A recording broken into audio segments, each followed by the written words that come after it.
Soy María del Cisne Muñoz. Bienvenidos, gracias por estar acá una vez más. En esta ocasión vamos a hablar de un tema como el desencanto de la política y para eso tenemos a Carlos Torres. Muchas gracias por estar acá. Más bien gracias a ti, Cisne, por la invitación. Este es un espacio para todos.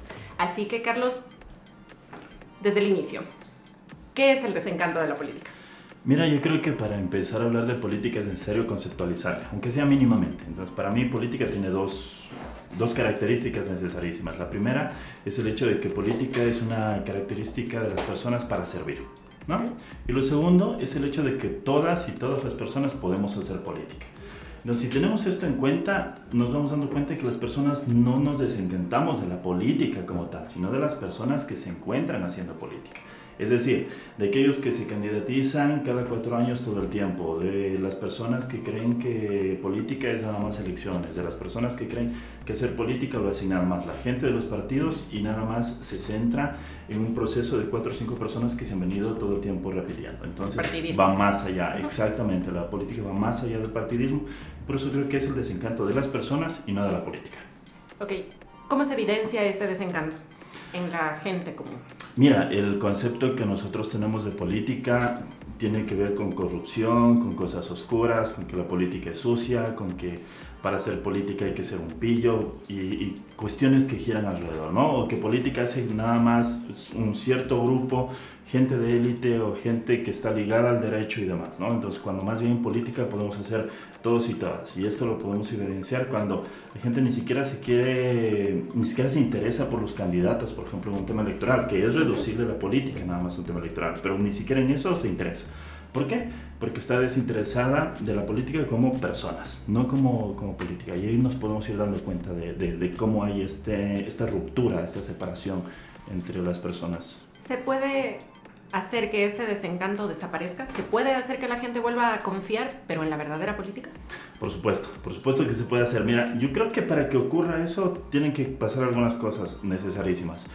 Primero, tiene que romperse esta política de la verticalidad para pasar a una política de la horizontalidad. Entonces, cuando ya no es nada más el sujeto que está acá arriba, el que decide qué es lo que tú debes pensar, hacer o sentir en política o decidir, y empezamos a trabajarlo desde abajo, las personas van a empezar a meterse en política, ¿no? A interesarse, por un lado. Por otro lado, es necesario entender que tenemos que ir más allá de este planteamiento de nada más hay una bifurcación entre izquierda y derecha, o nada más existe esto que ya se ha planteado como partidos grandes dentro de nuestro país, o el champús que tenemos dentro del Ecuador. Entonces tenemos que empezar a construir un nuevo concepto de política, una tercera vía, un momento diferente, ¿no? Otra cuestión que es muy, muy importante es entender el reconocimiento de las personas que se encuentran haciendo política quizá con una connotación más social o quizá desde otra perspectiva. Te hablo, por ejemplo, de grupos animalistas, te hablo, por ejemplo, de grupos ambientalistas, feministas y demás. Es decir, entender que hay conocimientos, que hay saberes que han sido dejados de lado y que es necesario rescatarlos en política también. Para ir finalizando rapidito, con respecto a todo esto, a hacer que la gente se desencante, ¿cómo entra Confía en esto? ¿Qué busca?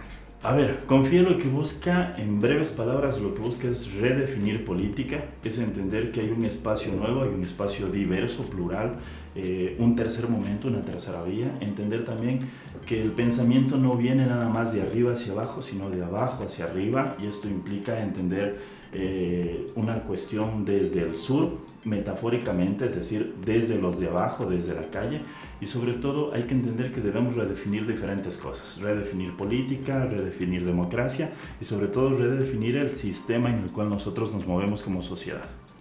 Ok, con esto finalizamos, agradecemos la presencia, muchísimas gracias por estar acá. Más bien, muchísimas gracias a ti. Muchas gracias, Carlos, por estar acá. Súmense, ustedes sigan sumando. Vamos a generar todavía mucho más contenido. Muchas gracias por acompañarnos en esta ocasión. Y recuerden, vivimos y somos política. Somos una manera diferente de hacer política. Muchas gracias.